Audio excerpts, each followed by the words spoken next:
ফাহিম হত্যার ফাঁসি চাই, তাদেরকে দ্রুতভাবে গ্রেফতার করা হোক এবং যাকে গ্রেফতার করা হয়েছে তাকে সহ যারা গ্রেফতার হয়নি তাদের সকলের জন্য সর্বোচ্চ শাস্তি ফাঁসির পরোয়ানা জারি হয়।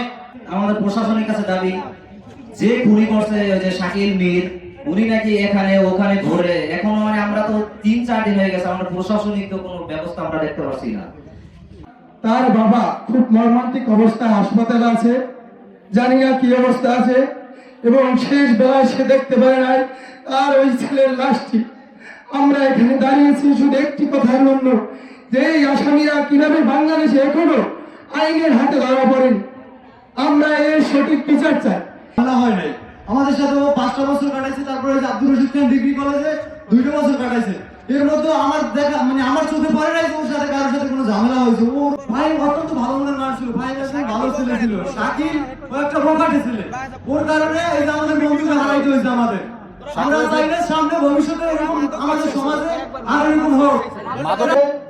আমরা দ্রুত প্রশাসনের কাছে বিচার চাই, দ্রুত এই আসামি এখনো ঘোরাফেরা কিভাবে করে আমরা জানি না।